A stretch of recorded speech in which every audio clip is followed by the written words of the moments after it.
Apa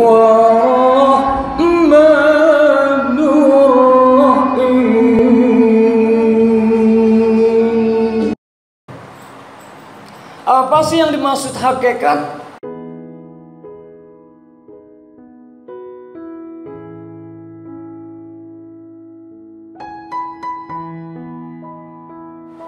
Ketika kita sholat, bukan sekedar thariqat, tapi upayakan masuklah kita ke dimensi hakikat. Sholat sah dia secara syariat apabila dilakukan sesuai dengan rukun-rukun dan syarat-syaratnya. Apabila thariqnya benar, syah. Dimulai dari takbiratul ihram, diakhiri dengan salam. Akan tetapi ketika kita memasuki dimensi hikmah, dimensi hakikat, maka kita bukan sekedar salat, kita bukan sekedar zakat, kita bukan sekedar puasa, kita bukan sekedar haji ataupun umrah. Oh, pantas ada hadis Nabi kita Muhammad sallallahu alaihi wasallam terkait dengan masalah puasa, bahwasanya sabda Nabi kita Muhammad sallallahu alaihi wasallam, kam min shaimin laisa lahu min siyamihi illal ju' wal atas. Betapa banyak orang yang melaksanakan ibadah puasa tidak mendapatkan apa-apa melainkan hanya sekedar haus dan lapar dahaga, karena puasanya sebatas syariat dan thariqat, gak masuk ke hakikat.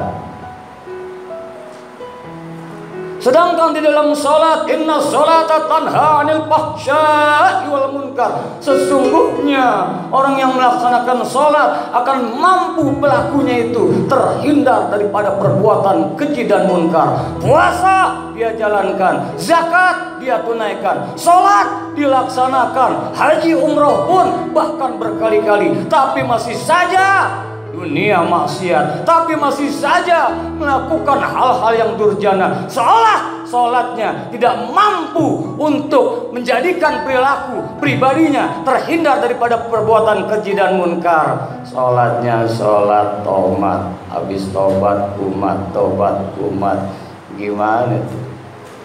Karena sholatnya masih sebatas syariat dan thariqat, belum masuk hakikat. Nah, ketika kita masuk ke dimensi hakikat, contoh ketika kita sholat, Allahu Akbar, asyik kita adu laut Allah yang maha besar. Sudah kita sedang menghadap Allah subhanahu wa ta'ala, yang beri nafas kita, yang beri jantung kita, yang beri rezeki kita, yang memberi segala fasilitas hidup dan kehidupan. Sehingga kalau saya sudah sholat, maka aku akan menghadap Allah yang maha besar, Allah yang maha besar. Semua kecil, urusan apapun saya kesampingkan dulu. Allahu Akbar. Jangan sampai lagi hadir seolah-olah pangkat, jabatan, harta duniawi, makhluk yang mendominasi yang ada di pikiran kita. Nah, itu harus tahu ada ilmunya. Ilmunya namanya ma'rifat. Ma'rifatullah. Bu, Mas setuju nggak ambil 5 menit lagi nih? Ustaz kelamaan.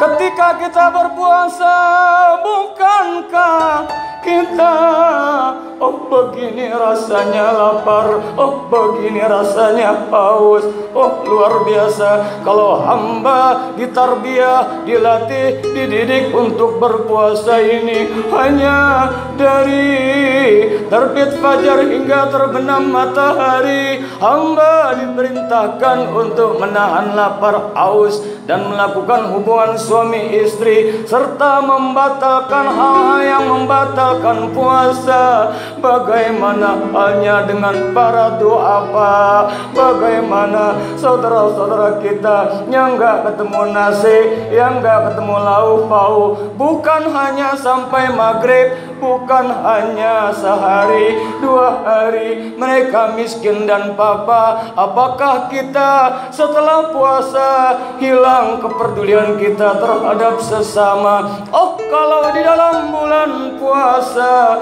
saya merasakan betapa Allah yang maha mengetahui dimanapun kapanpun. Karena Allah tahu walau di kamar sendiri saya buka, Allah tahu artinya dalam puasa dilatih muraqabah, selalu dalam CCTV pengawasan Allah Subhanahu wa taala. Kenapa selesai puasa lakukan maksiat lagi, seolah-olah takutnya hanya pada makhluk, bahkan Allah tak ditakuti lagi. Mana nilai puasa yang seolah selalu dalam kontrol Allah Subhanahu wa taala? Berarti puasanya hanya sebatas syariat dan tarekat, belum masuk ke dimensi hakikat dan makrifat.